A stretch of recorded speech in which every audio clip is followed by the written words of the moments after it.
Okay, I'm all done with cybersecurity. Not really much to do today, at least. I've got a full set of qualifications. I plan on building a primary school, a high school, and a college.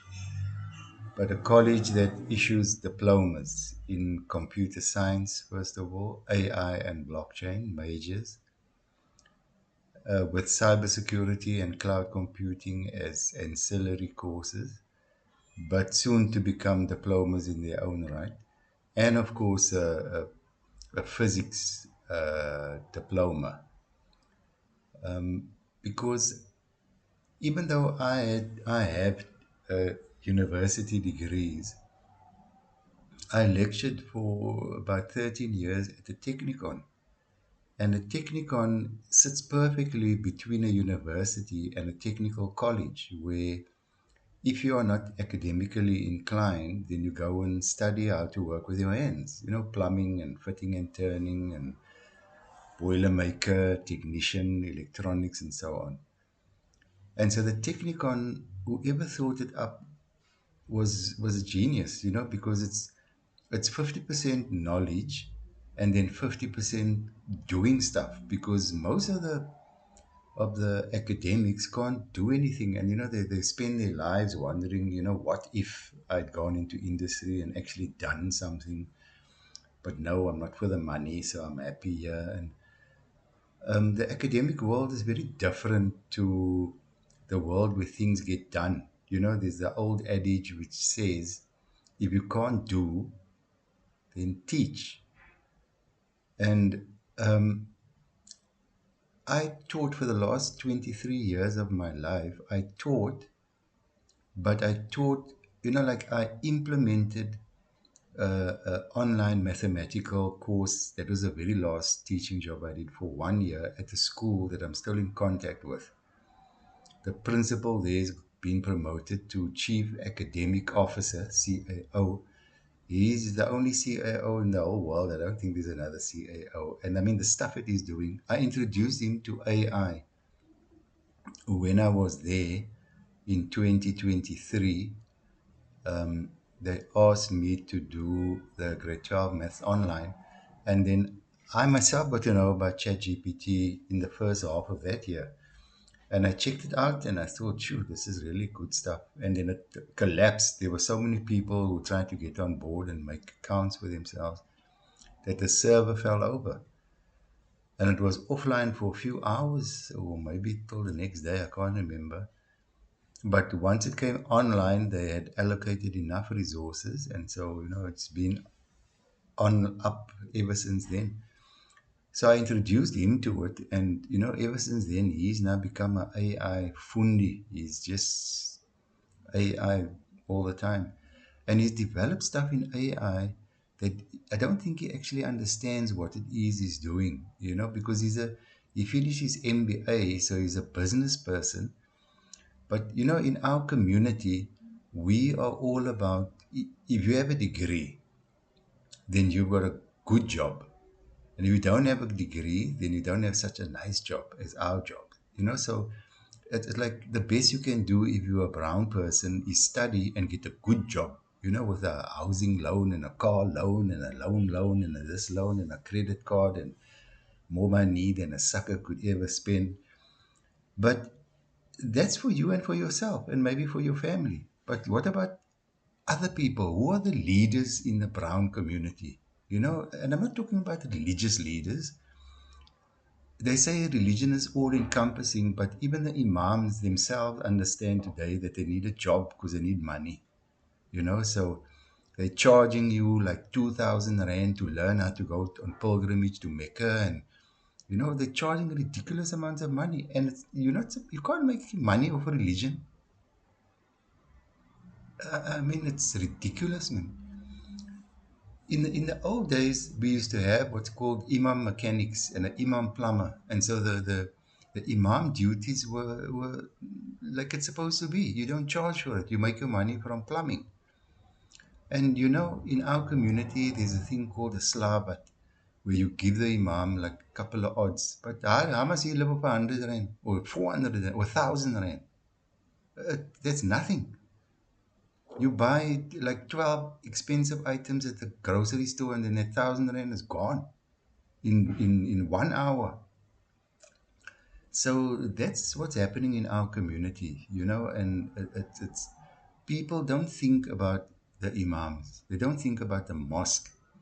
They just go, they use water, like you walk into a mosque on a Friday, it sounds like a waterfall. All the taps are open, full flood.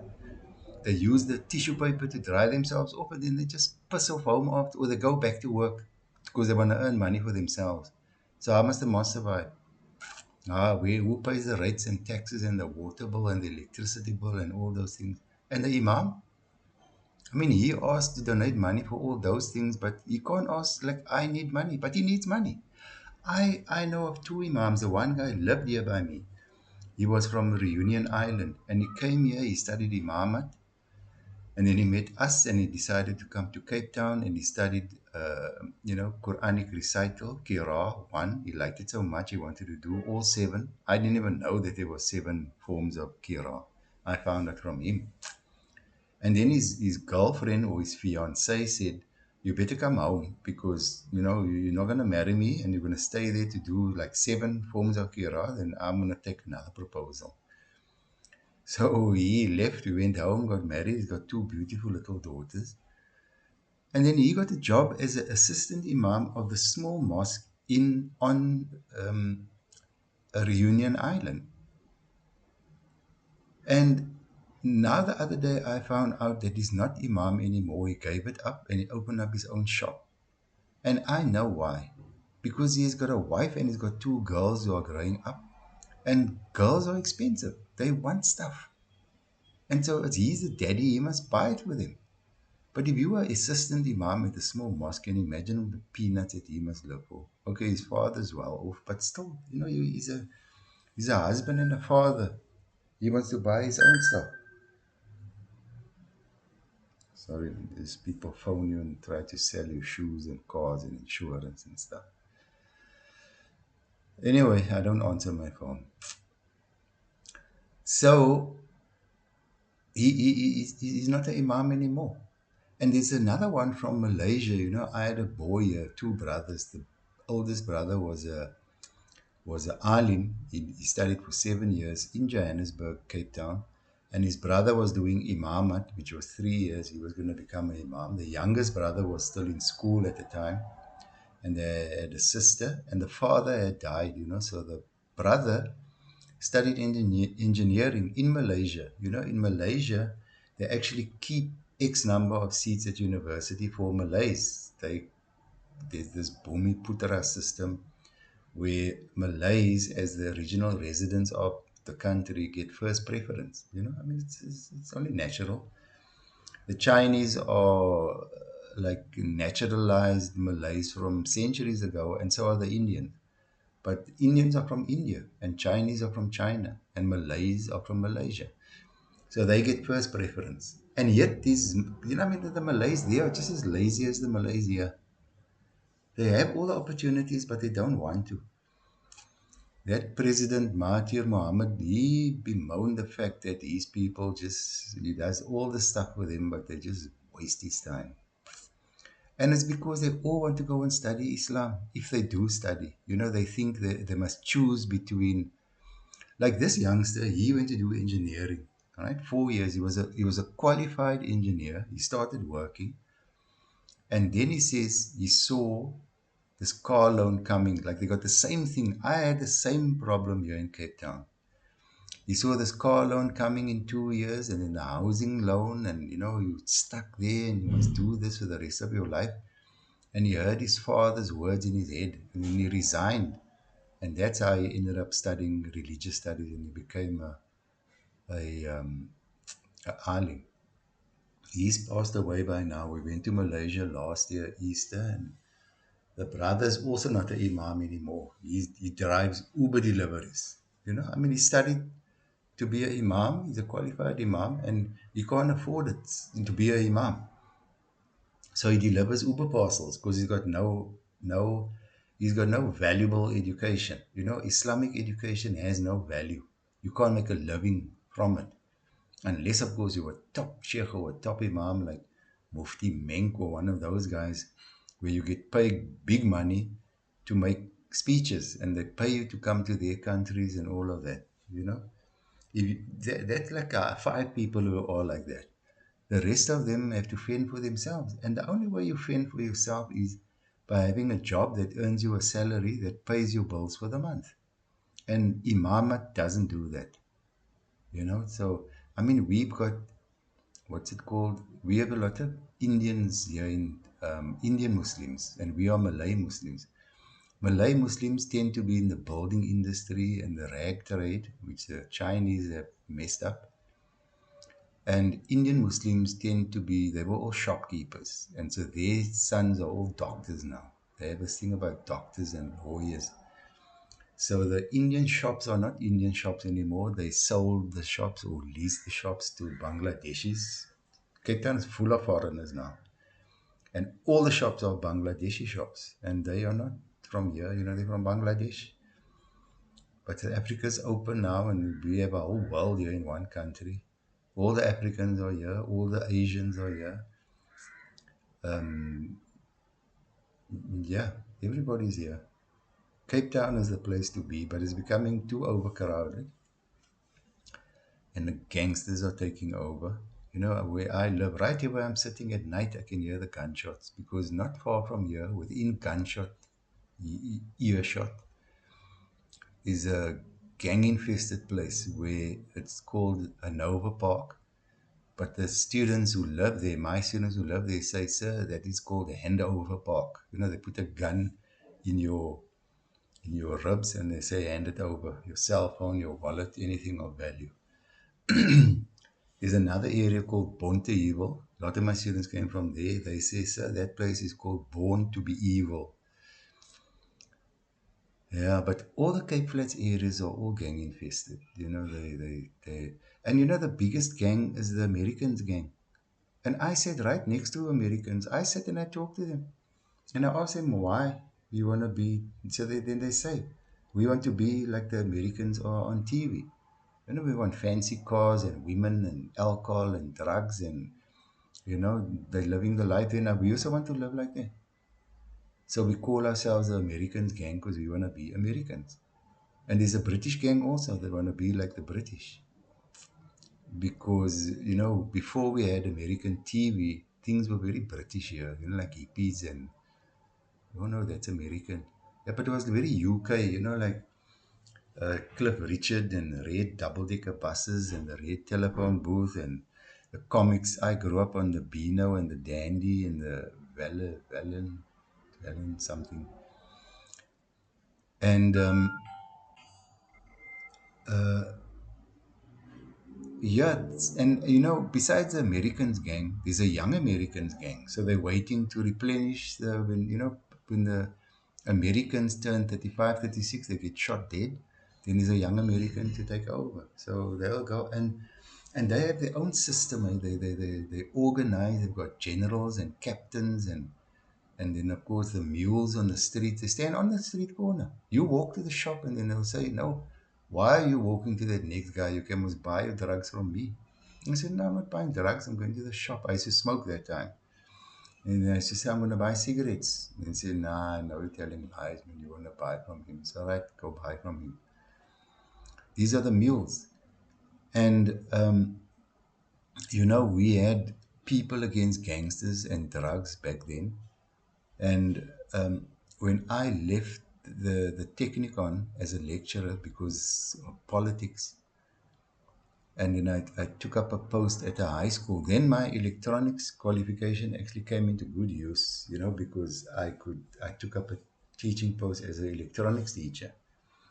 And it was at a colored school with brown people that I knew. I mean, the black people flooded the Technikon, and I tried for one term, but I just couldn't. I couldn't. I didn't know them. They couldn't speak English, a word of English. I mean, how do you teach somebody who doesn't understand what you're saying? And so I just walked out there. My head of department said, you can't leave, you must give a term's notice. I said, I'm leaving. Friday when we go, we're all going, and next time when you come back, I won't be here. You need to do what you must do, but sorry, can't. So I left. I had to sell my house, I had to sell my car, I had no job. And that was at the end of the first term. And I got a job later on at a primary school, teaching small little children. I had to lift them up and put them on the chair in front of the computer. I developed a whole syllabus for them, a IT syllabus, all the way up to grade 7. I'm sure they're still using it. I only taught there for 3 months, and then I went to a IT company in town. I only taught there for 3 months. And then I got this job as a high school teacher. And I taught there for 10 years because it was really nice when I had my own workshop. I was away from everybody, didn't have to listen to rubbish. And, I was learning how to be a teacher because lecturing and teaching is very different. When you lecture, you have a number, like 9473261104.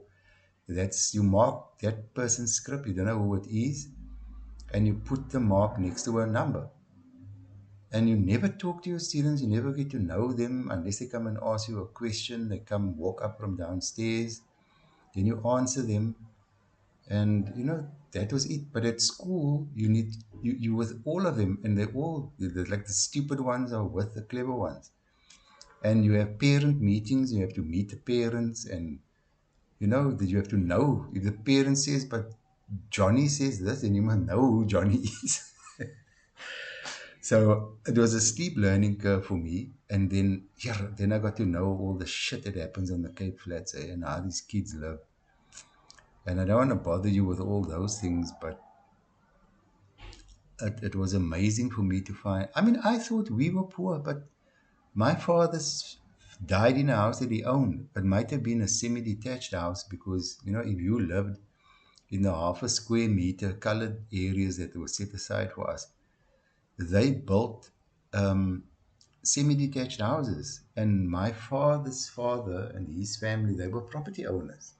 So my father was the executor of two semis, and they built a third one on. So it was like three houses attached to one another. It's still in Wynberg.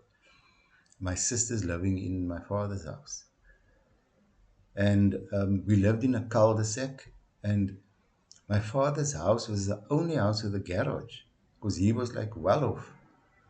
And his family built a mosque in town, which is still standing. My cousin apparently has the key to that mosque, and it's still in use. It's people have been kicked out of that area. There was like evictions before they created group. When they not created group areas, they needed like all brown people must go move there. Or the problem is that there was like not brown people. There was like gradations of brown people, and like, are you now brown or white? You white but you talk like a colored person, or you brown but you talk like a white person, or you like spierwit, like whiter than white, but you got hair that looks like the bushman people's hair, like bushman hare, as they say, bushman hair. So where must you go, like. But so it's a whole confusion today. Some people were lucky; they got to live anywhere, which is was like the white areas, and they got to do white man's work. So they're well off today, and they talk like a white hair, but they don't want to let it known because. But you can see them; they're not actually white. And the whites again are like totally stupid, but they have all the managerial jobs. So today they like Elon Musk. Elon Musk is an idiot. You can tell him I say so. He's 10 years younger than I am. He studied physics. He doesn't understand it. He's got absolutely no idea. He is smart. A smart person makes a lot of money. I'll give you an example. My electrician, he came to fit in a meter at the back here so I could charge the people. They were living for electricity free, and don't do that. Don't let people stay you and get free electricity because they will put everything, they'll plug heaters in the whole day, they'll leave the aircon running 24/7, which is not meant to be. My aircon is broken because of that, and I don't have money to fix it. Yeah, so he came in, he fitted his meter, and then the very next day, the people staying in the back phoned me, and I was teaching at my very last job, and they said that the electricity is off, and I couldn't get away, and they just had a new baby, and the baby's crying for milk and all of that. So I phoned this guy, and I tell him, go and have a look. He sends me a photo of a wire that is sticking out of the fuse, and that's the wire that feeds the whole separate engines at the back. Now, who fiddled there? Me. I asked him to come and put the thing in. So I thought, if that was me, like just put the wire back and tighten the screw, like go like that and like that. And then, don't even tell me about it. Just message me and tell me, okay, the problem is solved. You don't have to know what it was. I'm busy working. I'll just say, okay, good man, you're quiet. No, he charges me. He says, I can put the wire back, but it's going to cost you 650 Rand to put a wire in. So I said, what? My doctor charges me 450 for a consultation if I go see him. You're charging me 650. He says, well, I came with one boy. If I'd come with two boys, it would have been 850. Do you know I paid him 650 just to get rid of him?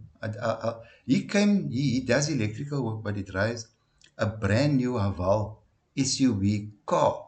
He doesn't drive a bucket. So, I mean, he's not doing electrical work to help people in the community sort the electrical problems out. And that was what it was like before. He's in it for the money. Now, that is smart. You come to somebody's house, you fuck things up, you get him to pay for you, then tomorrow your fuck up surfaces, and then you charge him for your fuck up also. That's Elon Musk. Smart. He's fucking up the world. His private life is fucked up. He's got something like 11 children by 5 different wives. That's his legacy. That is his legacy. Don't talk to me about your private life is your private life and your work life is your work life. Don't get involved. Kak, man. Your private life is your lighties are going to go fuck around like you. And then, society becomes a problem. As it is, we say the West, like Elon Musk went to the West because, I don't know, he couldn't catch on his cuck here in South Africa, so he went there. Now he's doing his apartheid white boy thing. There, with he's going to be a trillionaire, right? He wants to build 1 billion robots. Do you really believe that those robots are going to vacuum our houses clean? He's an apartheid white boy. Didn't he see Kyle like a white supremacist? Yeah, all he knows is he's a white supreme being. And non-whites are inferior to him. Fuck him. I'm much more intelligent than him. He's an idiot. And I can prove it to him. Their physics only looks at 4.7% of stuff, like the stuff that they can see. The other 95.3% or whatever, they say it's dark matter. And they proved it themselves with their own calculations. Now, in psychology, and Elon Musk knows absolutely bugger all about psychology. All right? He's a physics and economics guy, and he's more into economics than in physics. But in psychology, if you have like an IQ of 40, then you're an imbecile. 30, you're a moron. And 20 and below, then you're an idiot. An idiot is a word that people use colloquially, but it's a qualified psychological term. And I'm qualified in psychology. I've got 2 courses in psychology. I did Psych 2 and I got bored because I had read everything on psychology. I have a huge brain. I'm very smart. Sorry, that's my, you know. But I do have a huge brain, and I was born like this. It's not something that I want. And Elon Musk is not intelligent. I mean, how could you? What is that about if you stutter, then you're intelligent? If you stutter, you have a speech defect. You must go for speech therapy, like that other South African actress went for. The one who's always showing her boobs, man, that small boobies that she got. She speaks like American now. I mean, she went for speech courses, and now she don't speak. So she's Afrikaner, Macy. She stood in a bank, and she got pissed off because it was taking so long, and she screamed like, and there was a movie producer there, and the rest is history. Now she's a famous Hollywood actress. I forget her name now. She's a pretty girl. You try that as a brown person. Stand in a bank and scream. Police station is your name. Né? How do they say in Afrikaans? Polisiestasie is your name. So, yeah, being white has its privilege, because the white man, he hypes up things and he advertises and, then he becomes famous. I mean, everybody has their 15 minutes of fame. There's that one Dagakop ou is a drug addict. And, once a druggie, always a druggie. That's what they say when they stand up. They say, my name is John. I'm an alcoholic. And I haven't drank alcohol for the last 17 years. But he admits that he's still an alcoholic because my friend was a heroin addict and he messed his business up by that. And he says, if I think about it, then I can still go back there, so I mustn't think about it. And that's why I've never, as a school teacher, I never got involved in drug rehab. It's a waste of time. And in Cape Town, the Muslims or the slums are all busy with dagga and drugs, and the good ones are buying farms and having drug rehabs on their farms. And these dagga koppe, they say that the Quran doesn't say you can't smoke dagga. And they're right, it doesn't. It says you can't drink alcohol and you can't gamble, but it doesn't say you can't smoke dagga. It does say that you can't consume anything that takes away your senses, because you're going to wake up in the morning and then you're pregnant and you don't know who the father is. Or you did something that you weren't supposed to do because your senses was taken away from you. So you don't need to be specifically told every Friday about khamr or maisir, alcohol and gambling, because alcohol takes away your senses. But there's a lot of slums that they drink. In Joburg, the rich Indians sit and they drink white wine and red wine with their supper because it doesn't make you drunk. So if you can control yourself, and the Indians, they got their heads up the white man's ass, a lot of them. And if you stick your head up someone's ass, then all you can see is that person's shit, right? Whichever way you look. But they don't notice that the white man's shit is as brown as their shit. No. They do everything that the white man does. And one of the worst problems that we as Muslims have here in South Africa is riba. The banking system is based on usury. And they just rewrite the laws and, they say that so much interest is okay. And this whole thing, the irony of it all is we all, I myself, I'm to blame also because it's impossible to buy a house for cash. You have to take out a bond. But I paid my bond in 15 years to get out of that riba contract. Because it's quite clear that, if you sign the contract, if you receive interest or you pay interest, then it's a punishable crime. It's haram. It's not halal. And halal is not just food. Halal is legal and haram is illegal.